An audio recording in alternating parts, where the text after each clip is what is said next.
회심이라는 것은 어떻게 보면 그리스도인의 시작이라고 볼 수 있겠죠. 회심이라는 단어가 가지고 있는 의미는 마음이 돌아온다, 그런 한자의 의미를 가지고 있습니다.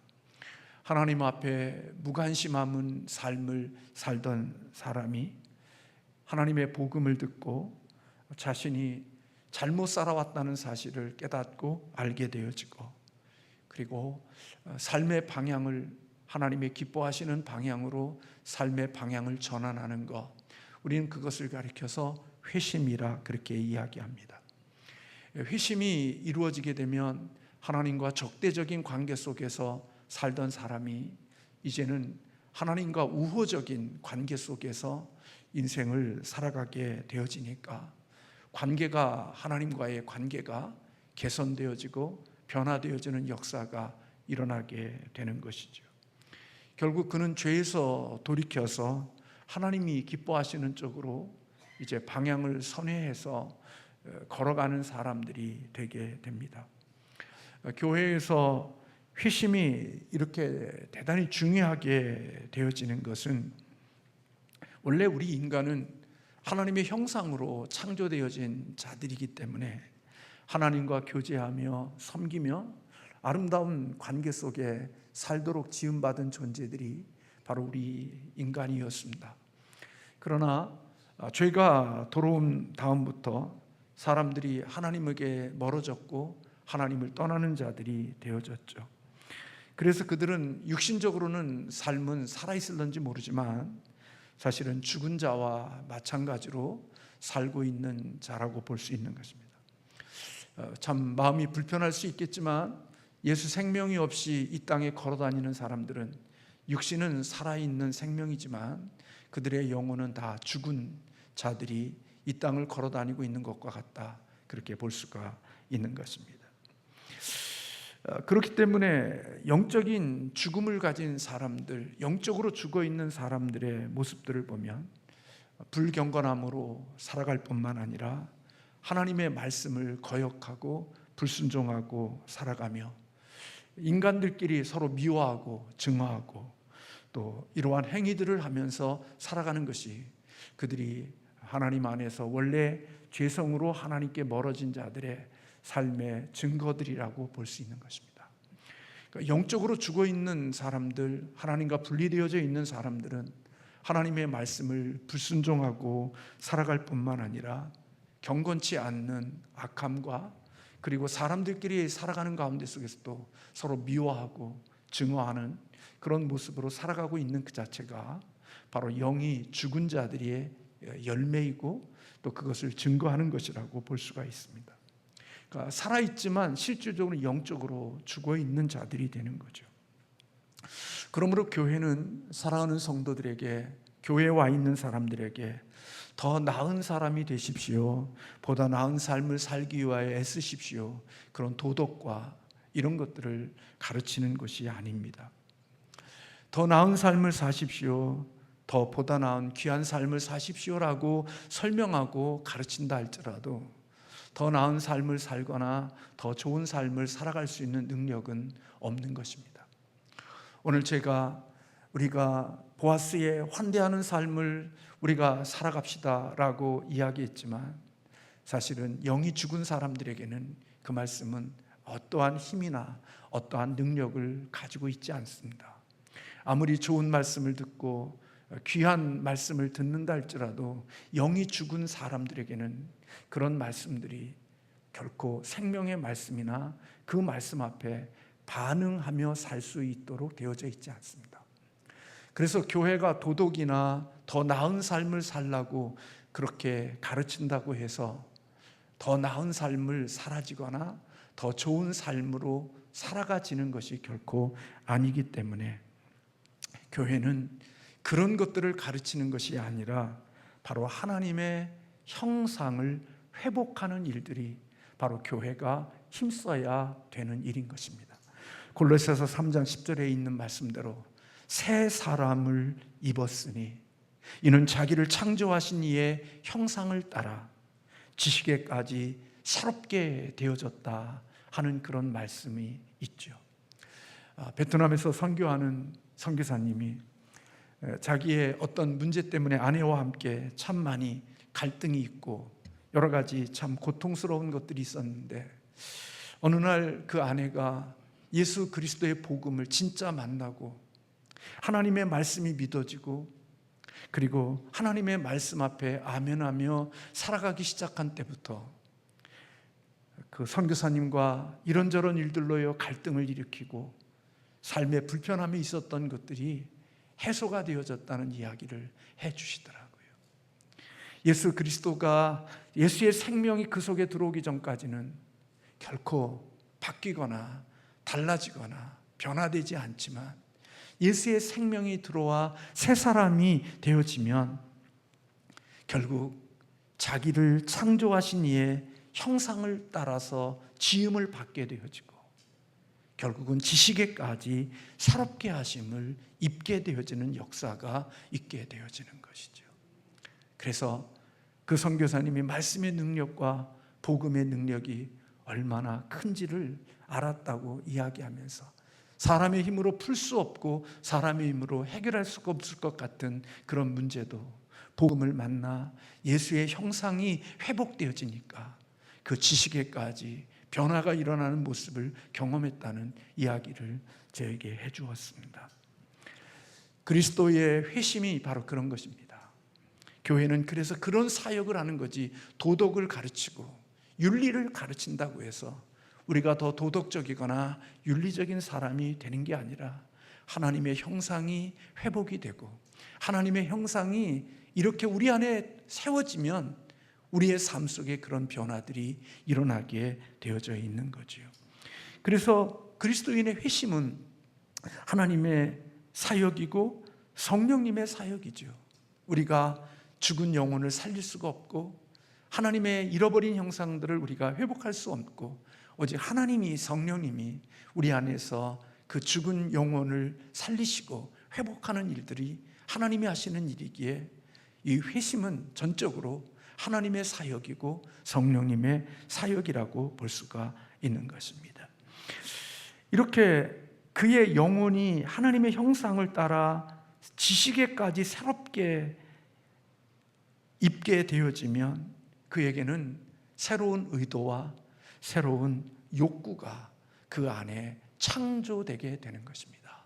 그 속에 없던 의도, 그 속에 없었던 욕구가 그 안에서 하나님의 형상이 회복되어짐과 동시에 그의 마음속에 없었던 욕구와 의도들이 그 형상이 회복됨과 동시에 그 마음 안에 내적인 곳에서 일어나게 되어지는 변화가 있게 되는 거죠. 예수의 생명이 들어온 사람들에게 일어나는 욕구이고 하나님의 형상이 있는 자들에게 주어진 의도이기 때문에 그들에게는 반드시 중생되어지고, 또 하나님 앞에 거듭난 사람에게는 회심의 두 가지의 요소가 반드시 나타나게 되어져 있습니다.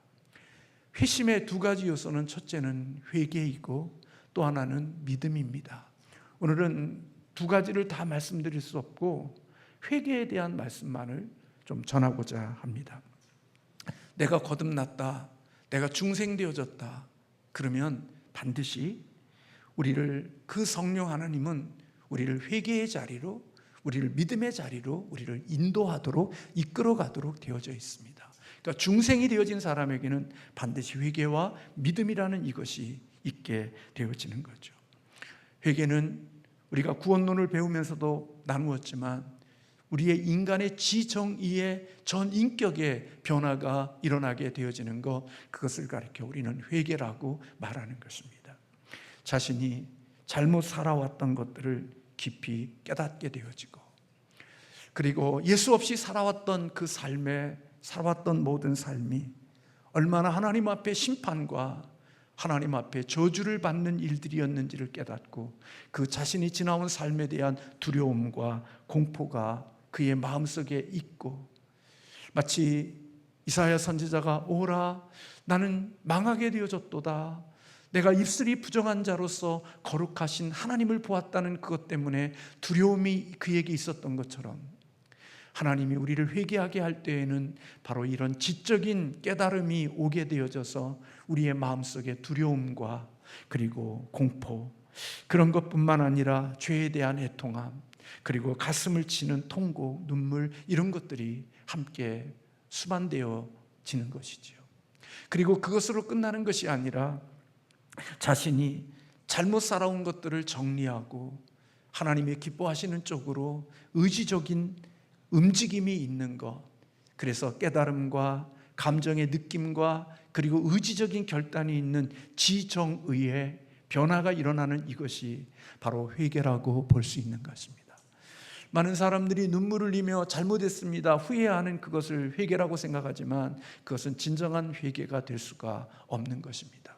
참된 회개는 내가 그것이 잘못됐다는 사실을 머리로 이해할 뿐만 아니라 그 죄에 대한 깨달음 때문에 내가 두려움도 있고 무서움도 있고 슬픔도 있고 애통도 있고 결국은 마지막은 내가 살아온 삶의 그런 잘못된 길을 버리고 하나님의 기뻐하시는 자리로 돌아가는 것, 그게 진정한 참된 회개라고 볼 수 있는 것입니다. 그러니까 우리가 말하는 것처럼 죄 짓고 회개하고 죄 짓고 회개하고 죄 짓고 회개하고 있는 이러한 것이 참된 회개가 아니라 진정한 회개는 내가 살아왔던 삶들을 정리하고 하나님께로 방향을 전환하여 하나님이 기뻐하시는 쪽으로 가는 그것이 참된 회개라고 볼 수 있는 것입니다. 그래서 참된 회개의 대표적인 사람이 바로 누가복음에 나오는 탕자의 회개가 진정한 회개의 모델이 될 수 있는 것이지요. 자신이 무슨 죄를 지었는지, 그리고 그 죄 때문에 자신이 얼마나 가슴이 아픈지, 그리고 마지막에는 내가 아버지께로 돌아가기까지 지정의의 변화가 있는 방향이 전환되어 아버지의 품에게까지 들어가는 것, 그게 바로 진정한 회개이고, 아브라함이 본토 친척 아비집을 떠나서 하나님이 지시하는 곳으로 가는 그 과정이 바로 참된 회개자의 삶의 모습임을 우리에게 볼 수 있는 겁니다. 오늘 참된 회개의 대표적인 사람을 또 하나 든다면 바로 오늘 우리가 읽은 삭개오입니다. 예수님이 여리고를 지나갈 때 예수님을 보기 위해 돌감람나무 위로 올라갔던 삭개오를 예수님이 내려오라고 말하죠. 그리고 아무런 예고 없이 삭개오의 집에 들으셨습니다. 그리고 삭개오가 그렇게 이야기하죠. 내 소유의 절반을 가난한 자들에게 주겠사오며 만일 누구의 것을 빼앗은 것이 있으면 내 갑절이나 갚겠나이다. 오늘 삭개오에게 있어서 우리에게 일어나는 것은, 성경에 표현되어지는 것은 그의 지적인 것과 감적인 것에 대한 회개의 지정에 대한 부분들이 언급되어져 있지 않음을 보게 됩니다. 죄의 자각과 그리고 자기의 죄에 대한 느낌이 오늘 성경에는 기록되어져 있지 않지만 어느 분들은 이미 그는 이 돌감람나무 위에 올라가는 이 삭개오의 마음속에는 이미 죄와 지정에 대한 자기의 죄가 죄인이라는 사실과 그리고 그 죄에 대한 애통함과 그 죄에 대한 슬픔이 이미 삭개오의 마음속에 이미 이루어졌고, 그 이루어진 마음 때문에 돌감람나무 위에 올라가 예수님을 만나야 되겠다고 하는 그런 행동이 일어난 것이라고 말하는 분들도 있습니다. 이미 성경에 기록되어져 있지 않지만 돌감람나무 위에 올라가 예수님을 보고자 했던 그 마음, 그 행동 자체가 이미 자기가 얼마나 죄인이고 그리고 내가 얼마나 그 죄로 인하여 슬픔이 있는 사람이라는 사실을 스스로 알았고, 그래서 그 돌감나무에 올라가 예수님을 만나고자 하는 그 마음을 우리 주님께서 아셨기에 삭개오 앞에 주님이 머무르셨고 내려오라고 이야기하고 그 집에 들어가셨다고 보는 분들도 있는 것입니다. 그리고 그가 진정한 지정의 관계가 이루어진 의지적인 그 변화가 오늘 본문에 예수님 앞에 하룻밤 머문 다음에 보고했던, 고백했던 내용, 내가 토색한 것이 있으면 4배로 갚고, 또 내 중요한 것들에 대한 절반을 가난한 자들에게 주고 토색한 것이 있으면, 속여 빼앗은 것이 있으면 4배로 갚겠다고 하는 이 삭개오의 결단과 이 돌이킴의 의지가 결국은 지정의의 진정한 회개의 모습이 오늘 삭개오에게 있었다고 보는 것입니다. 구원받은 중생된 자에게는 이런 회개, 참된 회개가 있게 되어진다는 것이죠. 그래서 예수님께서 오늘 9절의 말씀에 예수께서 이르시되 오늘 구원이 이 집에 이르렀으니 이 사람도 아브라함의 자손이라고 그의 중생과 그의 구원을 인정해 주고 계시는 것입니다. 그러면 우리는 모두가 다 이렇게 마음의 후회가 되어지면 다 구원받은 거냐, 중생한 거냐, 진정한 회개냐? 그렇지 않는 예들이 성경에 기록되어져 있죠. 똑같은 모습들을 갖고 있지만 진정한 회개가 없는, 참된 회심이 되지 않는 사람들의 대표적인 예를 우리는 마태복음 19장 16절부터 22절에 나오는 부자 청년을 통하여서 진정한 회개가 아닌, 참된 회개가 아닌 거짓된 회개의 모습을 우리는 부자 청년을 통하여서 보게 된다는 것입니다. 그는 예수님에게 나와서 그런 이야기를 하지요. 내가 무엇을 하여야 영생을 얻을 수 있겠습니까? 영생에 대한 고민이 있었고, 아마 그 고민이 삭개오처럼, 삭개오는 돌감나무에 올라가 주님을 만나고자 하는 그 갈급함이 그에게 있었던 모습이라면, 오늘 이 부자 청년도 영생에 대한 목마름이 있었던 거지요. 그래서 예수님을 찾아와서 내가 무엇을 하여야 영생을 얻을 수 있습니까? 라고 영생에 대한 고상한 질문을 던졌습니다. 그때 예수님께서 모든 도덕법을 요구하는 설명을 해주셨죠. 그때 이 부자 청년이 내가 어렸을 때부터 이 모든 것을 다 지켰는데 무엇이 부족합니까? 라고 대답하죠. 그때 예수님은 내가 온전하고자 할진대 가서 내 소유를 팔아 가난한 자들에게 주라, 그리고 나를 따르라, 그렇게 말씀하셨죠. 그런데 이 청년은 주님의 이 말씀, 자기가 원하는 영생에 대한 목적과 갈급함이 있었지만 주님의 말씀 때문에 이 사람은 근심이 되어졌습니다. 성경은 그가 재물이 많았기 때문이라고 이야기하고 있죠. 이것은 단지 그가 부자였다는 말이 아닙니다. 그의 마음속에 탐욕으로 부를 채우고자 하는 탐심이 그의 마음에 집착하고 있었다는 겁니다. 이 부자 청년을 통해서 영생을 소망하면서도 현재 상태로는 영생을 얻지 못한 사실을 깨닫게 되어지는 거죠. 많은 사람들이 영생에 대한 이야기를 하고 있지만 실질적으로는 영생에 대하여 그러한 영생의 자리로 나아가지 못하는 그런 사람들의 모습을 바로 이 부자 청년이 우리에게 보여주고 있다는 겁니다. 그는 슬픔이 있었습니다. 주님의 말씀 때문에 근심이 되어졌습니다. 뭐 때문에 근심이 되어졌을까요? 자기의 죄 때문에 근심이 되어졌을까요?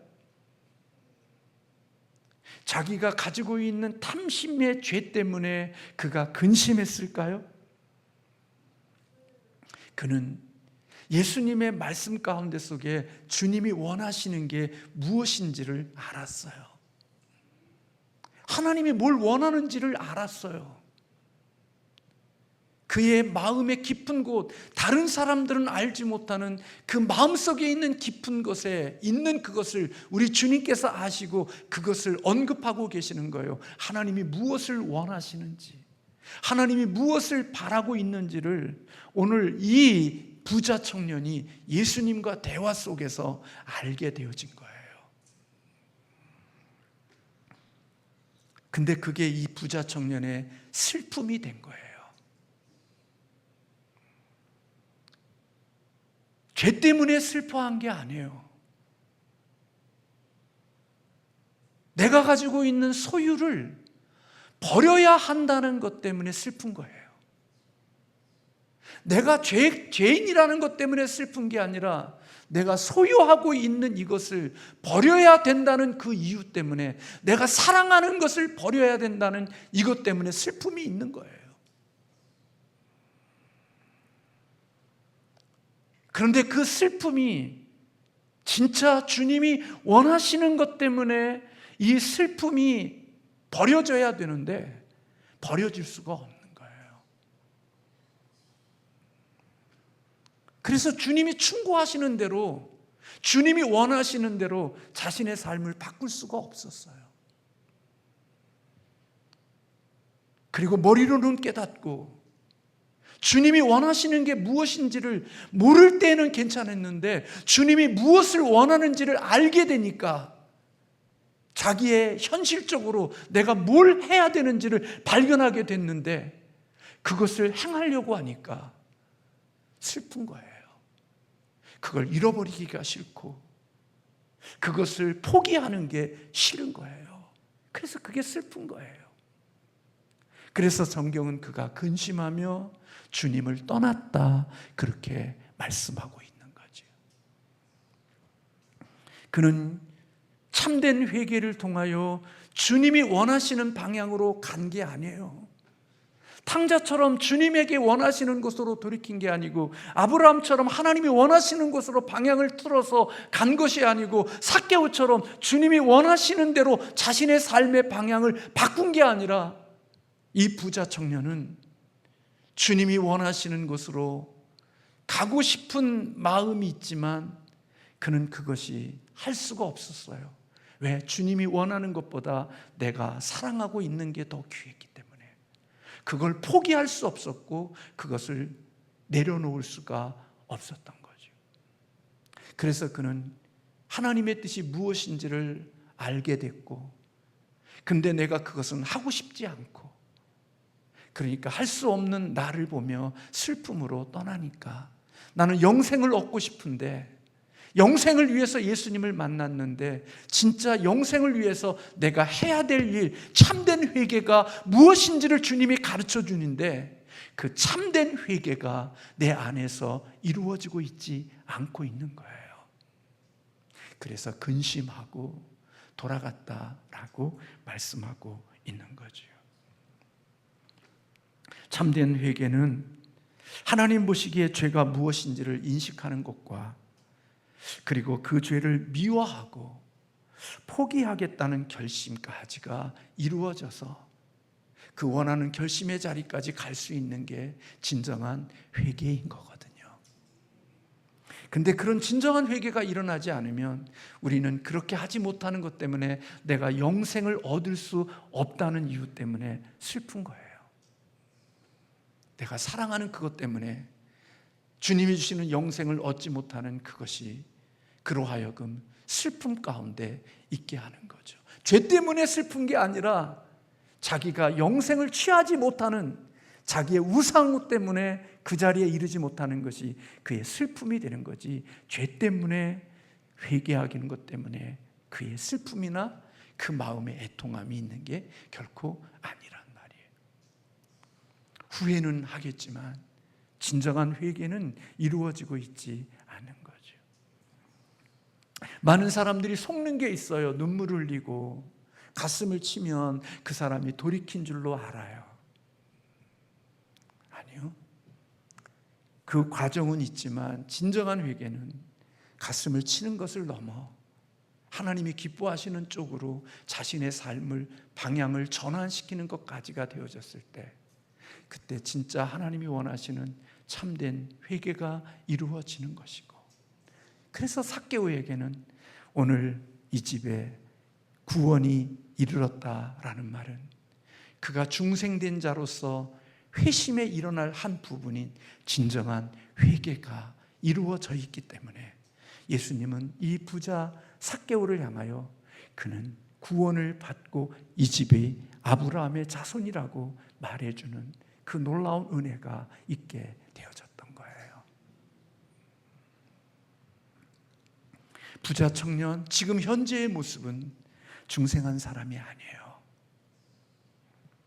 그는 회심하지 않은 사람이에요. 그럼에도 불구하고 우리는 그런 사람을 최종적으로 회심하지 않았다 판단할 수가 없어요. 지금은 중생하지 못했고 지금은 회심하지 못했지만 하나님이 미래에 회심할 수 있는 은혜를 주실 수도 있는 거니까요. 저쪽 교회에서는 회심하지 못했는데 이쪽 교회에서는 회심할 수 있거든요.